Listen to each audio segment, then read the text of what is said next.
Olá, meus amigos, que Deus abençoe todos vocês. Boa madrugada aí no Brasil. Que o Espírito Santo venha conduzir a nossa meditação na sua santa palavra. Que ele venha iluminar os nossos entendimentos. Nós temos falado aqui, batido na tecla da maldição do pecado. Nós temos falado do perdão oferecido graciosamente, gratuitamente pelo Senhor Jesus e da paz, que é a consequência do perdão. Sem o perdão, não há paz.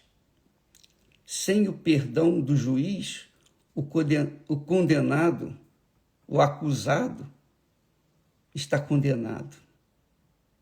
Essa é a realidade. E enquanto estiver na cadeia, ele vai sofrer essa condenação. Então, a lei da vida é assim. Quer você aceite ou não, mas essa é a lei da vida. O resultado do pecado, o resultado final do pecado é a morte. Mas antes dela vir, a pessoa sofre com a falta de paz. Ela não tem paz. Não tem paz. Ela pode ter todo mundo aos seus pés, mas ela não tem paz. Isso aconteceu com um rei de Israel, o rei Ezequias. Esse rei, ele tinha um reino sob o seu comando. Ele tinha tudo. Mas veja o que ele nos ensina na sua experiência amarga na vida. Em dado momento da sua vida, ele adoeceu e ia morrer. O profeta Isaías foi até a casa dele: olha, prepara a tua casa aí, porque você vai morrer. E o que fez Ezequias? O que ele fez? Quando ele se viu ameaçado pela morte, ele colocou a cara na parede e se humilhou diante de Deus.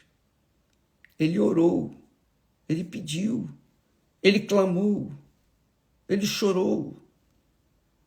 Ele exercitou a fé que ele tinha no Deus de seus pais, o Deus de Abraão.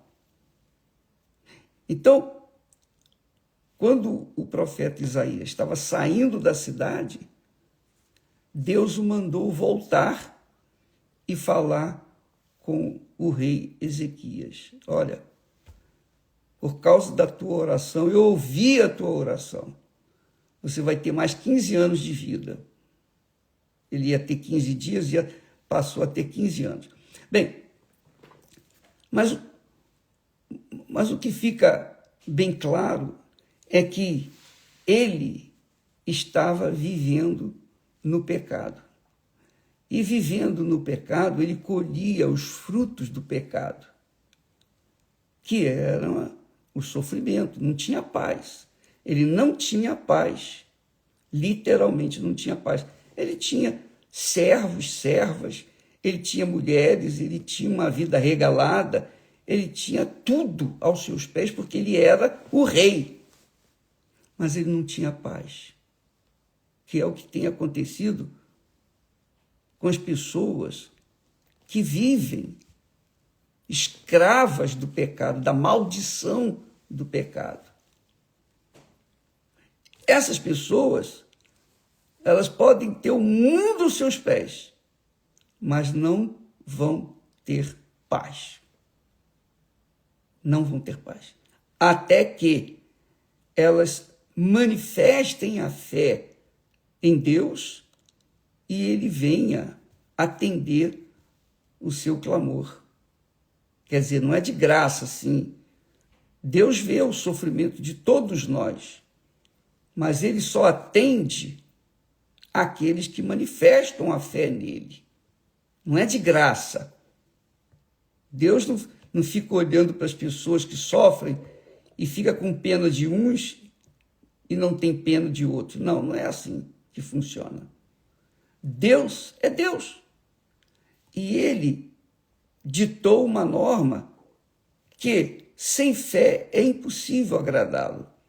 Então, ele permite que nós sejamos levados ao vale da sombra da morte, para que nós venhamos nos lembrar dele e então venhamos nos humilhar, buscar a sua face, o seu perdão, para que então ele venha ao encontro da nossa aflição, da nossa angústia. Foi exatamente isso que aconteceu com o rei Ezequias. E esse texto que eu insisti, eu coloquei, postei anteontem, postei ontem, e vou postá-lo novamente, para que as pessoas pensem, as pessoas interessadas em seguir o exemplo do rei Ezequias, saibam qual é o segredo para se alcançar a misericórdia de Deus e, consequentemente, o perdão e, consequentemente, a paz. Porque ele diz: eis que foi para a minha paz, eis que foi para a minha paz que tive grande amargura. Vamos aqui colocar o texto para você acompanhar comigo. Com licença.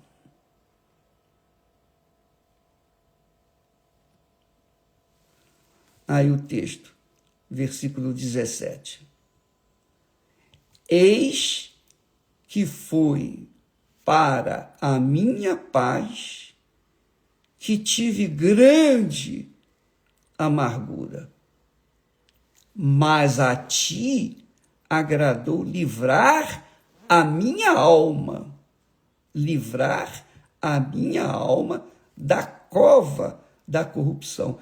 Na realidade, ele estava sofrendo no corpo, ele estava doente, no corpo físico, mas a alma dele que sofria, a alma dele que sofria. Ele diz: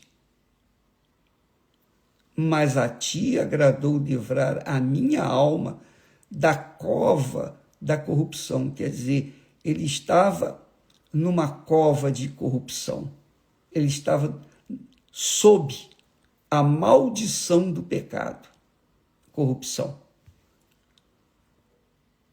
Quando ele se voltou para Deus, colocou o rosto na parede e orou, e você pode ler esse capítulo de Isaías 38, você vai entender melhor, que explica melhor. Quando ele estava na cova da corrupção, a alma dele estava na cova da corrupção, quer dizer, não tinha paz. A alma é que sente a falta de paz. Quando ela tem paz, ela se alegra, ela sossega. Mas quando não tem paz, ela fica angustiada. É como está aí escrito: tive grande amargura. Talvez seja a sua situação, minha amiga e meu caro amigo, que está participando desta live. Talvez você esteja exatamente nessa situação. O seu problema é de saúde, mortal. Você está passando por uma fase, digamos assim, o fim da linha. Mas Deus é Deus, ele continua sendo Deus. E ele não mudou a maneira de ser. O que ele fez no passado, ele faz no presente e fará no futuro. Porque ele é Deus, ele não muda. Agora, você há de convir que Deus não é mágico. Ele não faz mágica. Ele age de acordo com as suas promessas, a sua palavra, seus mandamentos. Então, o rei Ezequias confessou: eis que foi para a minha paz. Foi para a minha paz que tive grande amargura. Quer dizer, ele fez do limão uma limonada. É isso aí. E você pode fazer do limão que você está vivendo uma vida azeda, amarga, cruel. Você pode fazer desse limão uma bela limonada. Eis que foi para a minha paz que tive grande amargura. Quer dizer, ele estava na amargura, a alma dele estava na cova da corrupção, do pecado, consequentemente a alma estava sofrendo terrivelmente, talvez depressão, talvez vazio, tristeza, angústia. Talvez ele estivesse com uma aflição, ele não conseguia conter as suas ansiedades. Mas está aí escrito: eis que foi para a minha paz que tive grande amargura. E quem sabe seja essa a sua situação. Quem sabe você esteja agora na posição do rei Ezequias. Você está sofrendo porque Deus permitiu. E permitiu para que, então, ele pudesse ouvir a sua voz, o seu clamor, a sua súplica, em outras palavras, para que, então, ele pudesse ver a sua fé. Ver a sua fé. Quando Deus vê a nossa fé, então ele vem ao encontro da nossa necessidade e atende. Ele não faz mágica, mas ele trabalha com a fé. Ele nos deu a fé. A fé que fez com que Jó temesse ao Senhor e fosse o homem mais bendito da face da terra. Mas quando ele entrou naquela fase aguda que o diabo levou, ele não pecou, não reclamou, ele não se revoltou contra Deus, muito pelo contrário. Ele reconheceu Deus como Senhor. Ele disse, ele pensava, o Senhor me deu o bem, agora o Senhor me dá o mal. Porque ele não sabia, ele não tinha consciência do diabo. Ele tinha consciência da existência de Deus, não consciência da existência do diabo. Então, Jó, por causa desse temor que ele tinha para com Deus, embora não o conhecesse, mas ele tinha fé em Deus. Porque se ele não tivesse fé, ele não teria temor. Então, Jó finalmente passou pelo crivo dessa cova de corrupção, de angústia, de sofrimento, mas manteve a sua integridade, manteve a sua fé, manteve o seu temor para com Deus. Então Deus deu um basta, disse para Satanás, basta, chega, acabou. E Deus então o restituiu o dobro do que o diabo lhe havia tirado. E então Jó confessou, os meus ouvidos ouviam falar de ti, mas agora os meus olhos te veem. Quer dizer, ele passou a conhecer Deus depois da grande amargura da sua alma ter estado lá na cova da corrupção, como o caso de Ezequias. E isso, minha amiga e meu caro amigo, quem sabe não seja exatamente o que está acontecendo com você. Vamos tirar proveito disso aí. Vamos tirar proveito dessa experiência que eles tiveram e vamos colocar essas experiências para a nossa vida. Vamos nos humilhar diante de Deus. Porque o rei Ezequias, porque ele era rei, ia se humilhar diante de quem? Se ele era o máximo. Se ele era o todo-poderoso na terra dele. Quem ele iria se humilhar? Ninguém. Mas, quando foi levada aquela situação, aquela amargura, quando foi levado e passou por grande amargura, e ele se viu perdido, então ele se voltou para Deus. E Deus ouviu a sua oração. Ele perdoou.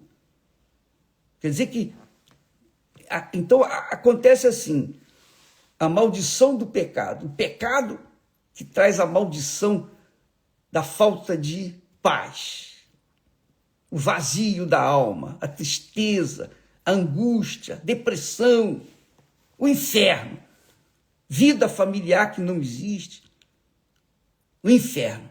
Mas todo esse problema o fez lembrar da existência de Deus, que ele tinha consciência da existência de Deus. Então ele se voltou, ele colocou a cara na parede e orou a Deus. E foi uma oração sincera, uma oração de fé, de coragem. E Deus o ouviu, mesmo ele não, o rei Ezequias não merecendo. Mas Deus ouviu o clamor dele por causa da sua fé.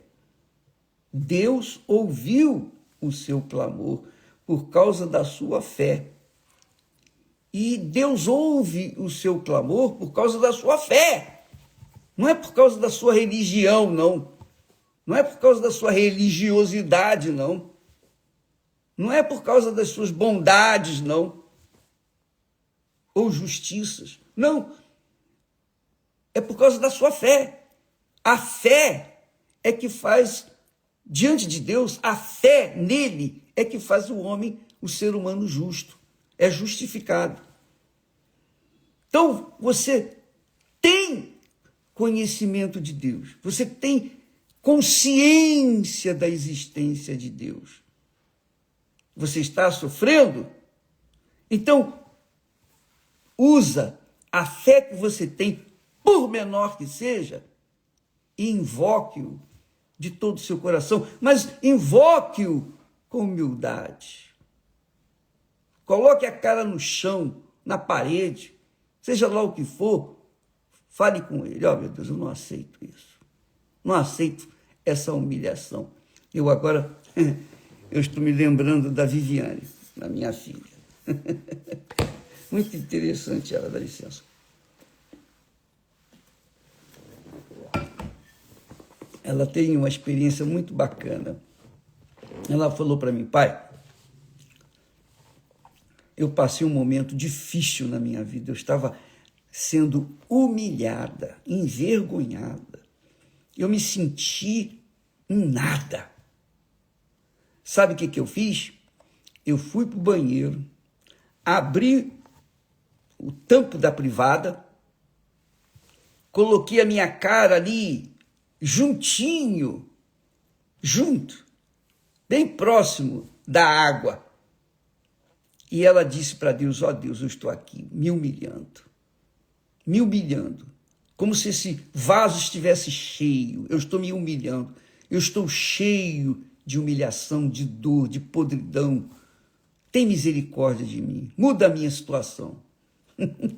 Quando ela se levantou ali, diante do vaso sanitário, Ela tinha colocado a cara ali, ela foi outra pessoa. Então, ela não recebeu a graça de Deus, o perdão de Deus, a paz de Deus, a resposta de Deus, porque o pai era pastor, não. Não. Ela recebeu a bênção de Deus, a resposta de Deus, porque ela se humilhou diante dele e manifestou a sua fé. Essa fé lhe trouxe o perdão de Deus. E com o perdão veio a paz. E é isso que Deus quer fazer com você. Entendeu, minha amiga, meu amigo? O problema é que muita gente crê em Deus apenas da boca para fora. Mas lá dentro do coração não quer se humilhar, não quer se diminuir, não quer descer do seu pedestal. E fica esperando que Deus venha fazer mágica. Ele não é mágico. Ele não faz mágica. Ele cumpre a sua palavra. Porque está escrito que sem fé é impossível agradar a Deus. Porquanto é necessário que aquele que se aproxima de Deus, quer dizer, é uma aproximação pessoal, individual de cada um. Aquele que se aproxima de Deus, creia que ele existe e que se torna galardoador, abençoador dos que o buscam. E então vem a paz. Vem a paz porque vem a solução. Vem o perdão. A maldição do pecado é removida. A pessoa está livre. Ela tem paz. E é isso que Deus quer fazer com você. É isso que Deus quer fazer na sua vida, minha amiga e meu amigo. Agora, eu tenho aqui, eu estou passando para você as informações que eu tenho e que um dia, na minha prática, me deu resultado para mim. Eu conto aí a experiência da Viviane e outras tantas experiências que cada uma delas teve no passado. Então, isso é que faz a diferença. Eis que foi para a minha paz que tive grande amargura, mas a ti agradou livrar a minha alma da cova da corrupção, porque lançaste para trás das tuas costas todos os meus pecados. Mas para que Deus pudesse fazer isso, ele, o rei, teve que se inclinar diante de Deus, teve que se humilhar diante de Deus. E todos os que se humilham diante de Deus são atendidos. Mereçam ou não, não importa. Mas manifestou uma fé humilde. Uma fé humilde. Lembra que Jesus ensinou lá no Monte das Bem-aventuranças? Primeiro ensinamento de Jesus. Bem-aventurados. Bem-aventurados. Quer dizer, felizes. Os humildes em espírito. Humildes em espírito. Porque deles é o reino dos céus. E é mesmo, o reino dos céus. É dos humildes. Entendeu, minha amiga, meu amigo? Faça isso. Agora que nós estamos de madrugada aí no Brasil, faça isso. Você está sozinho, não tem ninguém para interromper, você fale com Deus, vai para um lugar. Talvez o banheiro, você fechando a porta, ninguém vai ouvir você. Vai para lá. Conta para Deus as suas situações, seus lamentos, suas lutas, suas dores. Incline-se diante dele. Clame. Invoca-o de todo o seu coração. Não fique esperando que ele já sabe do seu problema e que ele vai atendê-la. Não fica nessa fé, nessa expectativa, não. Movimente as águas. Fale com Deus. Manifeste a sua fé. Esboce a sua fé. Você não precisa merecer, não. A partir do momento que você manifesta a sua fé, com certeza ele vai ouvi-la e vai atendê-la. Tá bom? Deus abençoe a vocês e até amanhã, em nome do Senhor Jesus. Graças a Deus.